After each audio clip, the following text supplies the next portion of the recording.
Welcome to the Chronicles of a Cheating Wife channel. A new story every day. Don't forget to subscribe. I felt awful. Just off the phone with my wife of 11 years, the conversation had left her in tears. It was the day after tomorrow, and the weight of the situation pressed heavily on me. 3 years back, I had nearly lost my job because Grace had been so distraught over me missing our anniversary that she demanded I come home. Now, 3 years later, it's her absence on our anniversary, and not a word I uttered could coax her back. It's perplexing why I'm the one feeling so low, but that's the reality. The past 12 years have been the epitome of happiness for me. Grace was 24 when we met, embarking on her career in sales. She had approached our architecture firm to pitch advertising in upscale magazines, beyond our budget at the time. Her outlier with those dark locks captured my attention. With a little help from my partner, I managed to keep her engaged long enough to secure a date. She later confessed that she knew we couldn't afford her services, but was pleased we made it seem plausible enough for her boss to keep sending her our way until I mustered the courage to ask her out. I cracked a joke about the waiter's toupee, causing her to spurt water out of her nose. That moment, I knew I was in love. We dated for 6 months, and then she moved in with me for another 6, until she could transition from the road to an office. We tied the knot about 4 months after that. Not a single day passes without me feeling like the luckiest man alive for having her as my wife. I reached for the phone once more and dialed my boss's number. I had been there since the inception, back when Neil had founded the company. Our compact team of 4 designers had achieved remarkable breakthroughs, significantly reducing production times across various areas. "Neil, I know you're there. Pick up," I urged into the receiver. I heard him answer. "Travis, I'm swamped right now." "You know that." "I'll keep it brief then. I'm leaving immediately and won't be back until Monday," I declared. "What the hell do you mean you're leaving? Where are you off to?" he inquired. "I'm taking off to spend my anniversary with my wife." "Catch you on Monday," I responded. "Have a good one, you jerk, and remember to knock before barging in," he jested, laughing. "Wow, your humor is top-notch," I retorted. "You hear that all the time, don't you?" he teased. "Not from anyone who knows you. Hey, apologies, but things have been tense at home lately since they brought in that new guy to head Grace's department. Maybe a night in a hotel bed could ease the tension," I confided. "Well, it certainly can't hurt. Just promise me when you're feeling adventurous, you'll think of me," Neil quipped, chuckling. "You've got a deal. See you Monday," I affirmed. Without disconnecting the call, I dialed Neil's secretary, Batty. She had a knack for sorting things out, and I urgently needed a plane ticket. After the conversation with her, I dashed to my car and headed home to pack. As I packed my suitcase, my cell phone rang. "You've got 45 minutes to reach the airport in time for security check. Your ticket is waiting at the desk under your name." I managed to arrange a return flight for Sunday afternoon at 1:30. Unfortunately, there were no available rooms in the hotel where Grace is staying, so I booked one 2 blocks away. "Have a safe trip, and I'll see you on Monday," Batty informed me before abruptly hanging up. Rushing into the bathroom, I quickly filled my shaving kit and tossed it into my bag.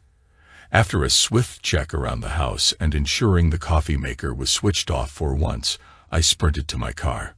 Over 15 years, I've learned a few shortcuts, and with a bit of speeding, a lot of speeding, I reached the airport with time to spare. After checking in, going through security, and boarding the plane, I promptly inserted my earbuds and switched on my iPod.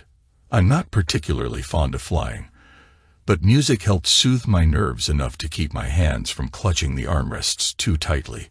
3 hours later, a gentle hand on my shoulder roused me from a pleasant dream involving Grace and me. It dawned on me that I had completely passed out. Sleeping hasn't been coming easy lately. Some of it was work-related stress, but over the past couple of months, things between Grace and me have been strained. Our once vibrant sex life, which thrived just 3 months ago, had dwindled to nothing. It had been over 2 months since she even allowed me close to her. It all began with her informing me about how they had promoted a man from another department to head hers. She was frantic to prove to them that they had made a mistake in overlooking her. For the initial 2 weeks, she would return home drained, obsessing over ways to oust Mr. Marcus Brooks. She even joked about taking extreme measures. However, by the 3rd week, her agitation had subsided, and a few weeks later, she mentioned that they had started collaborating more effectively, eventually being assigned together to pursue a significant account. I began to worry that there might be something more than professional rapport between them, but Grace always reassured me, and aside from our lack of intimacy, she continued to devote as much, if not more, attention to me as before. Retrieving my bag from the overhead compartment, my mind raced with ideas on how to surprise Grace at the restaurant without giving away my presence. Hailing a cab to my hotel, I engaged in some casual conversation with the driver about my situation. To my fortune, he recommended a charming, dimly lit establishment nestled between the 2 hotels, boasting a romantic ambience with dark dance floors and secluded booths.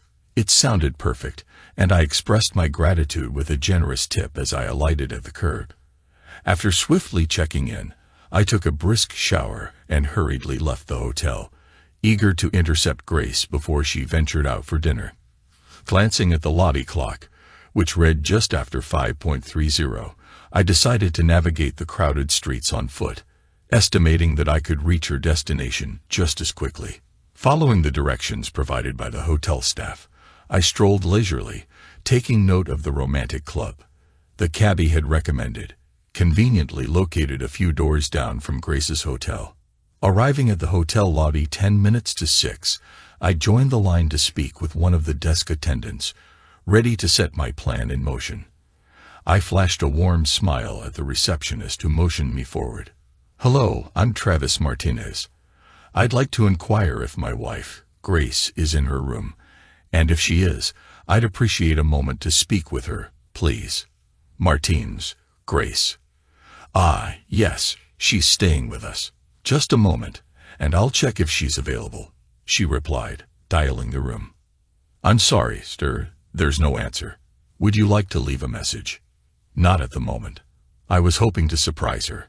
Tomorrow is our anniversary, so if you wouldn't mind keeping our conversation between us, I'd greatly appreciate it," I requested, hopeful. "Certainly, sir," mum's the word. "I wish you a fantastic day tomorrow," she assured me. "Thank you. I think I'll head to the restaurant now. Maybe I'll get lucky. Good night," I said, departing. Following the aroma wafting from the far end of the lobby, I discovered a bustling room filled with people dining, chatting, and enjoying themselves. The place was teeming with patrons. I didn't rate my chances of finding Grace very high in there.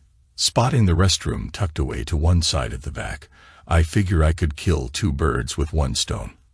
After a cursory scan of the area, I didn't spot her. Once I finished my business, I lingered at the entrance to the hallway, surveying the room again. It seemed unlikely that I would spot her amidst the crowd. Then, by some stroke of luck, I heard a familiar giggle. It was a long shot, but it sounded like Grace. Peering along the wall, I found my view obstructed by high booths, only catching glimpses of the patrons' faces and heads. I decided against approaching any tables until I could confirm who was seated there, so I retraced my steps across the restaurant, focusing my gaze once more on the wall of booths. Methodically, I began inspecting each booth along the row. It was the 3rd one from the hallway where I spotted her. Grace sat there, laughing and enjoying her meal with a man I didn't recognize. She looked stunning, dressed in the attire she always chose when anticipating a night of dancing, both vertically and horizontally. The ease between them was palpable, and my shock only deepened when Grace casually reached over, playfully snagging a morsel from his plate and popping it into her mouth, all while laughing. When the man appeared slightly miffed, she tenderly stroked his face with the back of her hand. What on earth was happening here? It seemed far more intimate than a mere dinner with a colleague. My grip on the doorframe tightened as I recoiled when he leaned in for a kiss, and Grace met his lips eagerly. Staggering away from the door, I stumbled to the center of the lobby and sank into one of the oversized wingback chairs. My trembling hand rose to my face, a wry smile forming as I observed its tremors. Thankfully, I wasn't in need of wielding a firearm, at least not tonight. I couldn't say how long I remained seated there, my gaze fixed on the dining room. The sound of that familiar giggle drew my attention, and I watched as Grace walked arm in arm with the man, leaning in close, their laughter mingling as she whispered into his ear. They passed within 15 feet of me, engrossed in conversation, but all I could do was fixate on the way Grace looked at him. It was a gaze I hadn't seen directed at me in a long time. Suddenly, the air felt suffocating, and I struggled to draw a breath. I leaped out of the chair, my strides purposeful as I made my way towards the exit. Despite my usual inconspicuous stature, the crowd seemed to part effortlessly as I moved through, my expression undoubtedly reflecting my inner turmoil. Thankfully, the revolving door had buffers, preventing me from careening into the street. I reached the curb, standing there, feeling a whirlwind of emotions, pain, anger, sorrow, but it was anger that seemed to dominate. Then, a giggle. My body instinctively whirled around, my gaze fixated on them as they emerged from the door together, heading in the direction of my hotel. I watched as Grace clung to his arm, leaning into him, their steps synchronized. They turned down the block and disappeared into the very club I had glanced at earlier. Shaking myself out of the trance, I moved towards the doorway, but I slowed down, allowing them time to distance themselves. Taking a moment to collect myself, I drew in several deep breaths, attempting to quell the storm of emotions raging within me. There was no denying the significance of the look I had witnessed, but I craved something more, clarity perhaps. With resolve, I pushed open the door and stepped inside, pausing to let my eyes adjust to the dim lighting as I surveyed the room. Spotting them in the far booth, I skirted along the perimeter, making my way towards a small table. The waitress was quick to attend to me, hovering as I took my seat. "What can I get ya, honey?" the waitress chirped. "Scotch, rocks, double," I replied. "Our meeting isn't until 10 tomorrow, so we can stay and celebrate as late as you want," I heard him say to Grace. "I'm so glad you didn't let him guilt you into going home." A giggle. "Go home and miss our 2-month anniversary. No way. I can't believe we've already been together for 2 months," Grace exclaimed, followed by the sound of a kiss. "It would have been longer if you had taken me up on my offer at the end of my first week there," he remarked. "Well, I had to make you think I was a little hard to get. I am supposed to be married, you know. I couldn't believe it when you walked up to me in front of Viola and asked me out, knowing full well I was married," Grace explained. "Viola was the one who told me you thought I was hot," he revealed. "We need to get something nice for her for getting us together," Grace suggested as their waitress arrived, propping off their drinks and then departing. "Here's to 2 fantastic months together. And many more to come," he toasted. "And many more to come," she echoed, clinking glasses.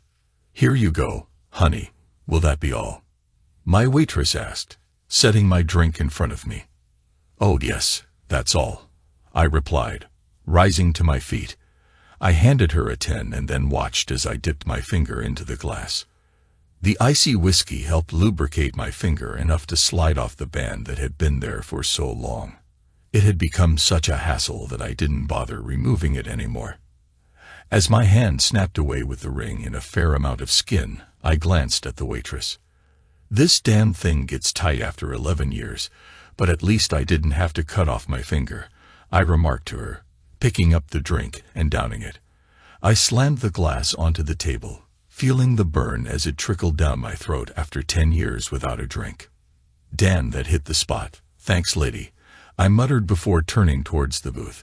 As I approached, they were just breaking a kiss. He glanced up, but being a stranger to me, my presence held little significance. Grace, however, turned to look at me. It was a moment worth capturing. The expression on her face could have adorned countless posters, her mouth moving but no words escaping. 2 months, huh? That's quite the milestone. I remember mine, but after 11 years, it loses its charm, I remarked, eyeing him as he looked at her. Let's see, 2 months, red and gold, isn't it? Well, a couple as adorable as you deserve a gift. Here's the gold, I said, tossing my ring onto the table in Grace's direction. And here's the red, I added, swinging my fist into his face. Marcus, Grace half yelled, reaching out to cradle his face in her hands. I felt a satisfying crunch as my fist connected with his nose, but I knew I needed to leave before things escalated further. Turning to face Grace as she tended to the jerk, I spoke sternly. At some point, telling he's lucky this didn't happen in my house, leave a message about where you want your things sent.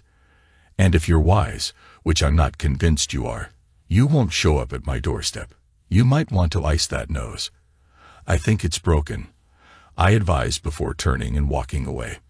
I exited the club and set a brisk pace towards my hotel, each stride serving to put more distance between Grace and me. Despite knowing she likely had no idea where I was staying, and might not even attempt to track me down after my altercation, I felt an urgent need to create space between us. It had been 2 decades since I last resorted to violence, back when I was 23. One would think I'd have learned something since then. Well, perhaps I had learned one thing: never take anything for granted. It was a lesson I wished I hadn't learned the hard way. Entering the hotel lobby, I made a beeline for the front desk. Excuse me, do you have the phone numbers for the airlines? I need to book a flight as soon as possible, I requested. Certainly, sir. Which airline and when and where would you like to go?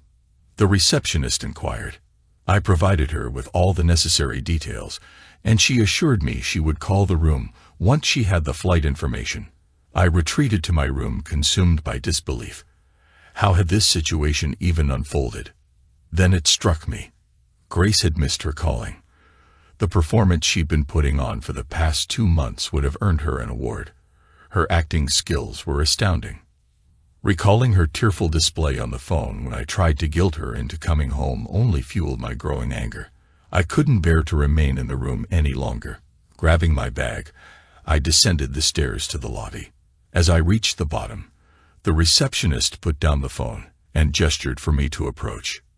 Sir, if you leave now, you have an outside chance of catching the last flight tonight. Final check-in is in 30 minutes. If you don't make it, the next flight is in 3 hours, the receptionist informed me. Thank you. I hope the cab drivers around here are reliable, I replied as I hastily signed the checkout slip she had pushed in front of me. I'm sorry you had to cut your visit short. Please keep us in mind the next time you're in town, she said with a polite smile. I have a feeling I won't be forgetting anything about this visit anytime soon, I muttered, making my way towards the door. I dashed out of the lobby and found a cab waiting at the stand just up the street. I've got $50 that says you can't get me to the airport in less than 30 minutes, I challenged the driver as I jumped into the back seat. You're on, boss, he replied, snapping me back against the seat. The driver was skilled. He managed to get me to the airport in 20 minutes. I paid him what was on the meter plus the $50 bet, thanked him, and hurried towards my gate. Despite having a few minutes to spare, my nerves were on edge. I anxiously paced around, hoping no one would mistake my restlessness for something suspicious. My mind raced, and I found myself muttering under my breath as I waited for the flight to board. Finally, they called us to board, and I was fortunate enough to have a seat to myself. Unlike before, I didn't feel the need for music this time. There was plenty on my mind to keep me occupied. A sudden thought crossed my mind, and I almost burst out laughing. Grace's mom, Joyce, hadn't exactly been my biggest fan. She had her husband, Henry, wrapped around her finger, treating him like a mushroom, keeping him in the dark, and feeding him nonsense. But I never let her get away with it, and she wasn't too pleased about that. I remembered her once telling Grace that I would cheat on her one day, claiming she had caught me checking out other women when we were all together. Throughout the flight, I sat there pondering if this was all really happening. I pulled out the picture I always carried of Grace and me and stared at it. Suddenly, the smiling face beside me seemed to transform into the image of that jerk.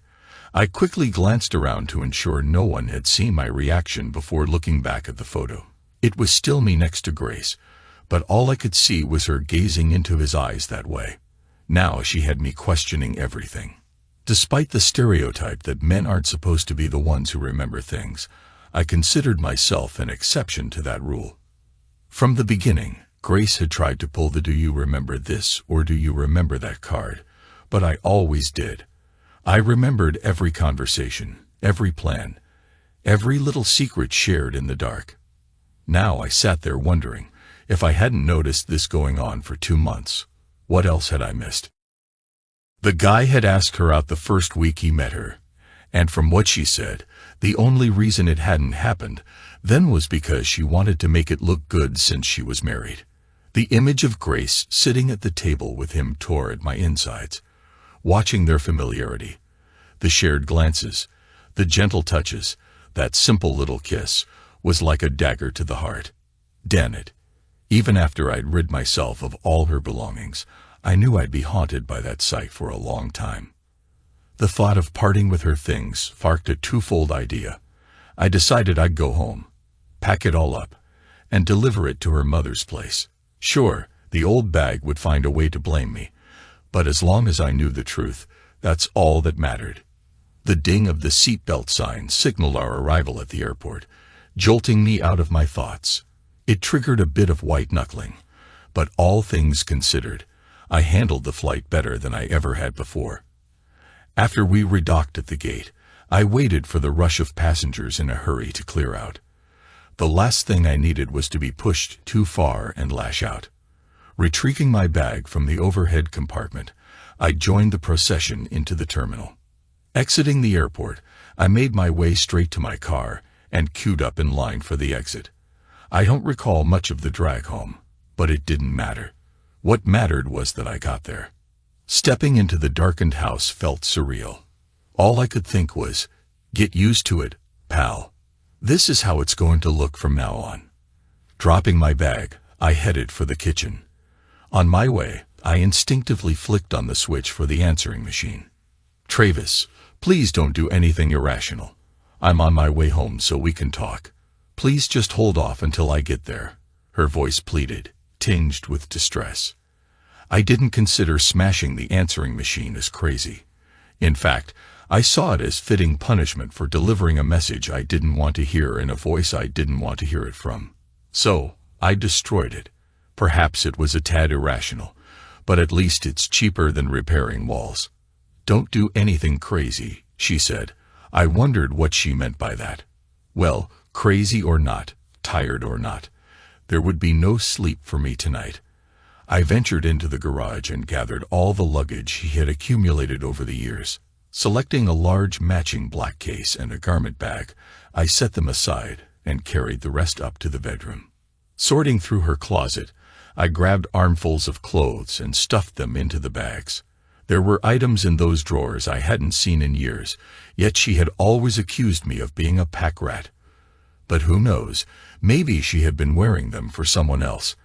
After clearing out the dresser, I retrieved a couple of boxes for her shoes. Moving everything to the front room near the door, I paused for a moment with a bottle of water, contemplating my next move.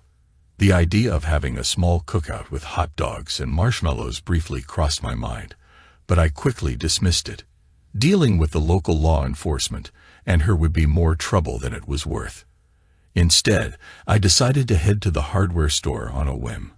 I purchased new locks and hurried home to install them. Upon returning, I realized the pile in the front room couldn't stay there. Following the same line of thinking as before, I loaded everything into my car and drove towards her mom's house.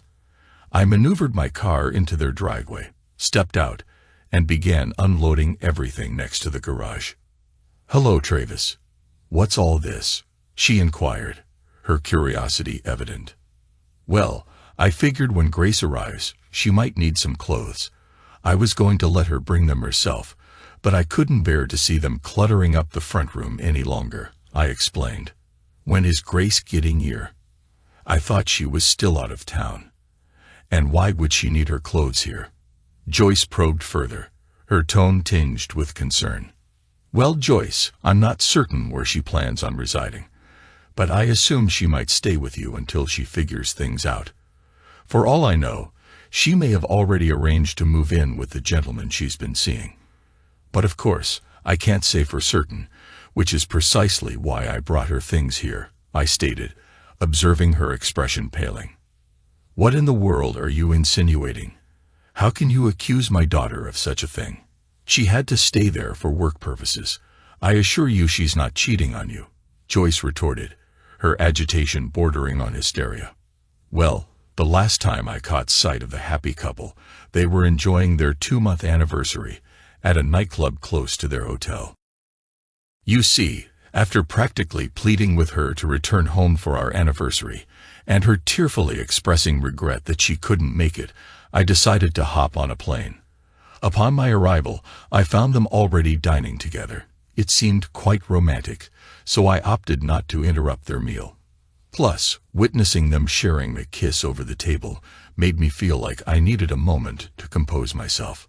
Later, as they strolled past me in the lobby, I contemplated addressing them, but her tender gaze and whispered words to him dissuaded me from intruding on their moment.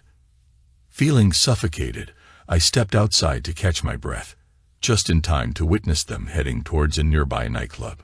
While seated at a table nearby, I overheard her expressing reluctance to leave him on their 2-month anniversary, only to be corrected by him, stating it should be their 3rd month, and that she shouldn't have played hard to get when he asked her out after the first week they met. It dawned on me that if I wanted to secure a flight out of there, I would have to interject in their celebration. I tried to be discreet, but I felt compelled to offer them a little gift. So I took my first drink in 10 years, ever since you warned Grace that my drinking would lead to the demise of our marriage, and presented her with my wedding ring, and him with a broken nose. I thought it was rather considerate of me to give each of them something, although, I must admit, I quite preferred his gift. Now, after she returns home, delivers yet another Oscar-worthy performance, and I show her the door, I'm sure she'll be making a prolonged visit here, I concluded, leaving her speechless. None of this is true. How could you say such things about your wife of 11 years? She said, sounding utterly shocked. Don't ever call that woman my wife again. Maybe you feel obligated to stand by her because she's your daughter, but I don't. I witnessed it all with my own eyes. For the past 2 months, I've been living in a sexless, solitary existence, while she's been out gallivanting with this jerk from the moment he joined that company. That's quite the daughter you've raised.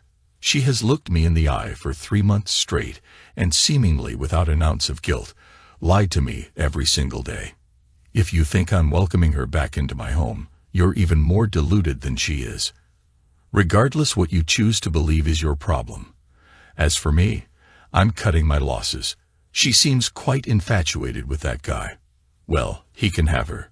She won't have to worry about sneaking around to keep it a secret anymore. After she's finished attempting to lie her way out of this mess, I'll be sending her over here. You can see for yourself who's telling the truth, I declared, dropping the last box on the ground. Now I need to head back home.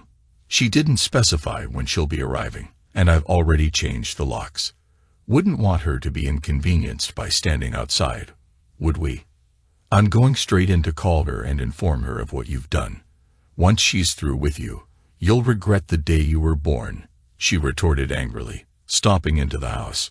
It's a little too late for that.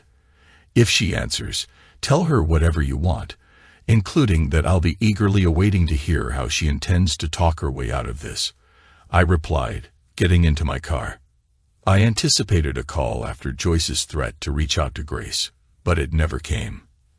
After aimlessly wandering around the house for a couple of hours, I ventured out to the little corner of our garage that I had converted into a workspace. I puttered around, accomplishing nothing until I heard the doorbell ring. After hastily dusting off my clothes, I made my way to the door. Upon opening it, I stepped back without uttering a word, allowing Grace to enter. "You must have been in the garage." I tried knocking. She remarked as I closed the door and trailed after her. "Yeah, I was tidying up a few things," I replied. "From the sounds of it, you've been doing a lot of tidying. My mother called me a while ago. It seems like you've pretty much made up your mind about what to do with me," she said. "You didn't leave me with many options. Did you really think I'd be okay with you having a boyfriend?" I questioned. "I suppose I wasn't doing a lot of thinking, not with my head anyway," she admitted. "Too bad, because that's all I've been doing. You see, I haven't had anyone around to distract me from things. You know, someone to go to dinner with, hit up a club, or simply sit in the dark, whispering and kissing. Instead, what I've got is a woman who can look me straight in the eye and lie to me. She can share my home, my meals, and my life, only to turn around and be intimately involved with someone else." "So yes, I think I've pretty much made up my mind," I stated. "Doesn't paint a very flattering picture, does it?" she queried. "Are you really going to throw away 11 years together?" I don't recall being asked, and I didn't give up anything. You had me believing everything was fine and dandy. Did I miss something? Did you ever ask me, "Travis, do you mind if I start a relationship with someone else?" You'd think I'd remember something like that. But it doesn't really matter anymore, does it? Now, you and what's-his-name can go about your business without worrying about me. No more hassles like figuring out which anniversary to spend with whom. Hey, you two can even carpool to work. That will save you guys loads of time," I said, walking over to a chair. "You don't have to add all the sarcasm." "I think I understand your point," Grace said. "Do you really, Grace? Because I don't think you do. To you, it was just cheating. Heck, you probably found a way to justify it. Maybe you even thought it was my fault. Was it, Grace? Is it my fault you slept with that guy?"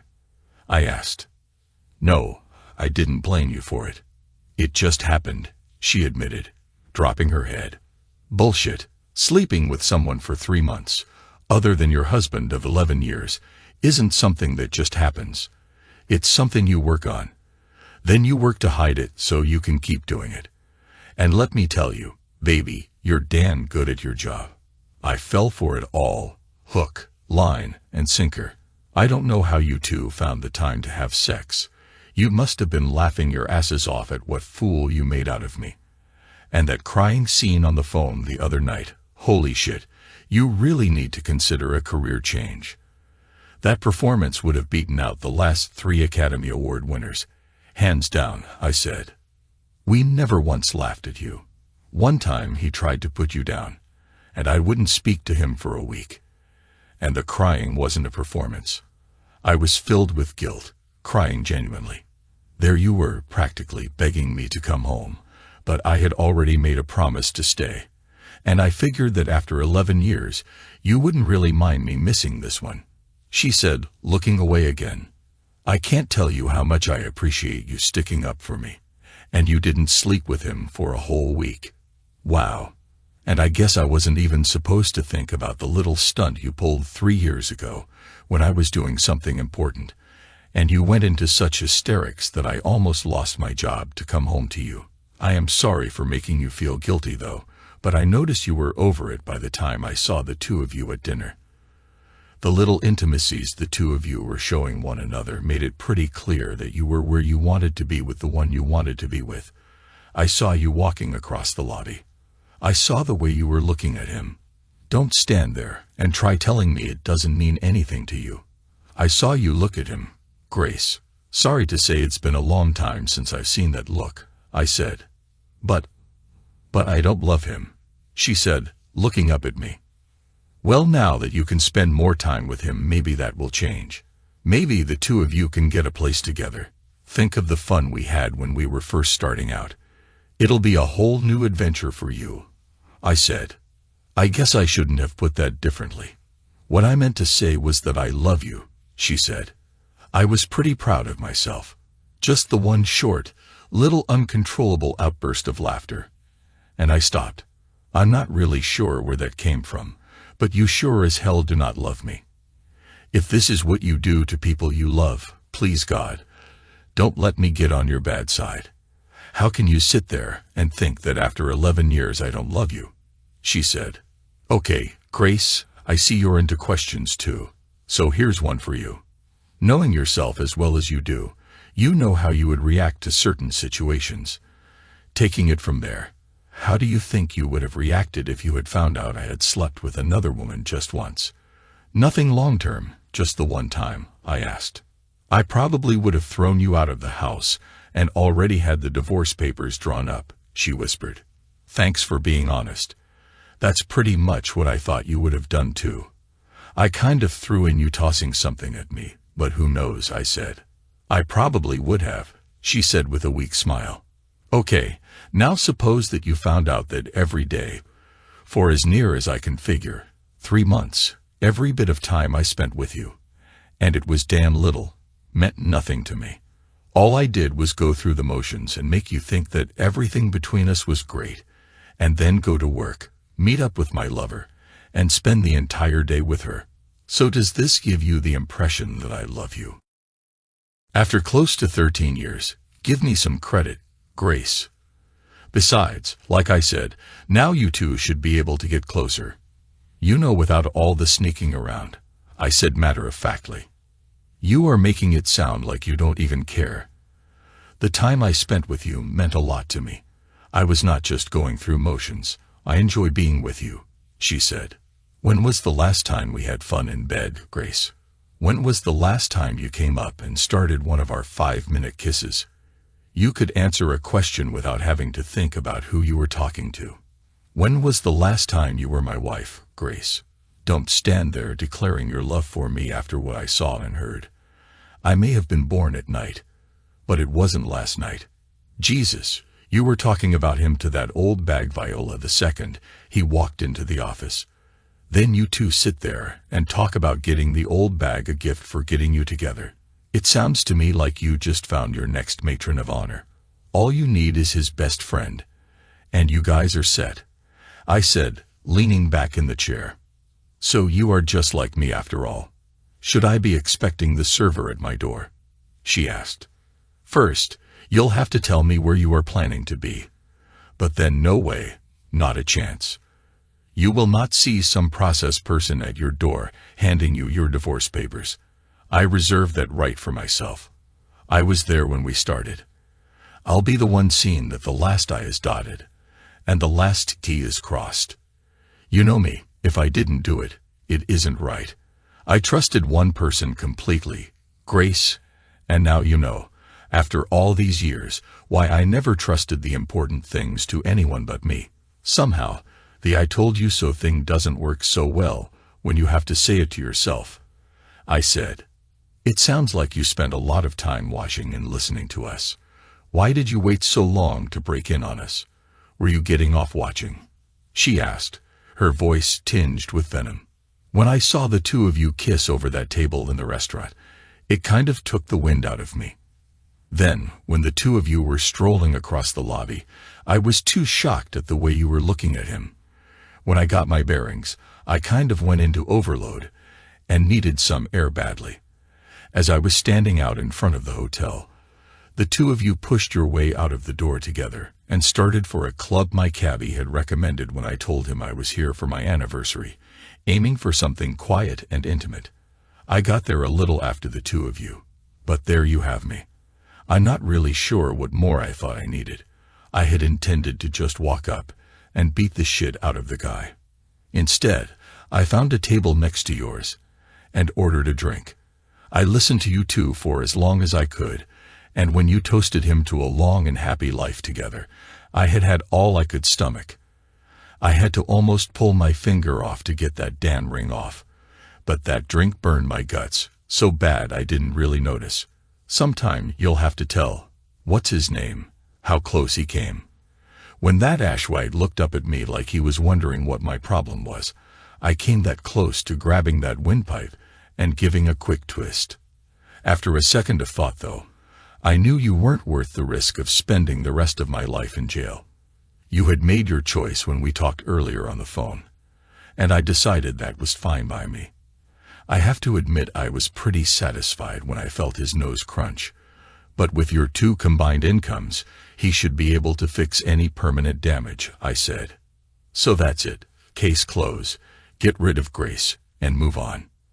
You show up, see me with another man. Don't break us up, but step in and break his nose when you don't want to watch anymore. What is that supposed to show me? She asked, her hands on her hips.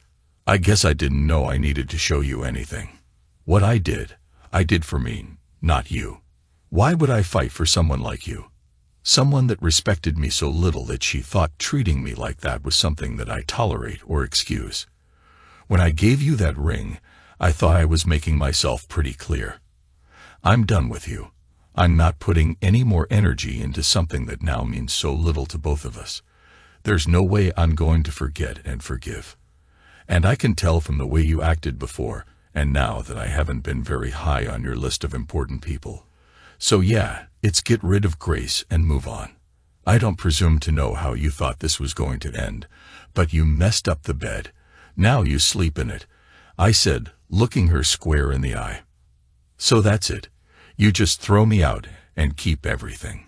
Somehow that seems like a poor deal after 11 years, she said. It's always about a deal, isn't it? Okay, here's the deal. You want the house. You pay for the house. Me, I want the house. I like it here. With all the extra room, I can finally make it into something I want. I just assumed you and Marcus had a place lined up, I said. His name is Marcus, she said. I don't care what his name is. Does he or does he not have a place to live? I said, frustration evident in my tone. Well, of course he does, she replied. Well, there you go, problem solved, I retorted. I waited for her to say something, and then it dawned on me. So you don't think his wife will go for the arrangement? I guess, I said, observing her reaction. What did you check up on him? How did you know he was married? She asked, sounding surprised. Jesus, this isn't a joke. You really think I'm that dumb? Why else would you be here, Grace? So which is it? Is he not willing to get a divorce for you, or are you getting cold feet? I hope you weren't really thinking of trying to come back here with me, I said, my patience wearing thin. I had given it some thought. I thought maybe after 11 years, she said, looking away. I cut her off. Think again. There is no us. That was your call. Here's to the best 2 months ever and many more to come. Do you recall that line? It's like I told you earlier when I gave you that ring, that was it. Don't give me this after 11 years crap. Those 11 years meant nothing to you before, and they mean nothing to me now. So I'll take those 11 years and raise you a set of papers as soon as I can have them drawn up. The offer on the house stands as it is. If you don't want the house, feel free to come back and take what you want. Most of it will be going to the Salvation Army, as soon as I can get replacements on the way anyway, I said firmly. So you'll just move on without a second thought. Divorce me and forget about me. Is that all there is to it? She asked, her voice laced with hurt. You're not really trying to make me feel sorry for you, are you? Of course, I'm not ever going to forget about someone I spent so much of my life with. But as far as remembering goes, it's going to take a long time to get the sight of the two of you together out of my mind. The thought of you sleeping in my bed after being with that piece of shit makes my stomach turn. Waking up and getting that cheery greeting and a little sunshine blown up my ass day after day. There is nothing left for you here. I won't have someone I can't trust living under the same roof with me, and I will never trust you again. So what will it be? Do you want the house? I asked, my tone firm. No, I don't want the house. Give me a few days to find a place, and I'll probably take a lot of the furniture, she said, pulling her hand out of her pocket. What do you want me to do with this? She said, holding my ring out to me. Whatever you want. Hey, I know, use it for one of those toe rings. It should fit over your big toe. That's the way you were treating it anyway. You might as well get some use out of it, I said, a hint of bitterness in my voice. Fine, You know what? I could use a little extra cash. Maybe I'll pawn it, she said. Wow, you won't get much. They buy that stuff by weight, and you probably won't get $30. You couldn't buy a real solid gold toe ring for $30. But hey, that's just my opinion. It's your ring. Do what you want with it, I said, a touch of sarcasm in my tone. I'll call you in a few days about the furniture. Did you get all of my things out of the closet? She asked, turning for the door. Well, I got everything, but I was a little pissed at the time and did a pretty poor job of packing. I hope you have a few clean, unwrinkled things left from your trip, I said, trying to keep my tone casual. Mind if I take a look? She asked. Not at all. You know the way, I said, watching her give me a little scowl. I sat there and waited. I heard her go into the bedroom, then the closet, and finally the bathroom. After a few minutes, she came down, stuffing a few cosmetics into a flowered zip-up bag. You were pretty thorough, only missed a few things. Might have to give you a call when I'm ready to move, she said with a fake smile.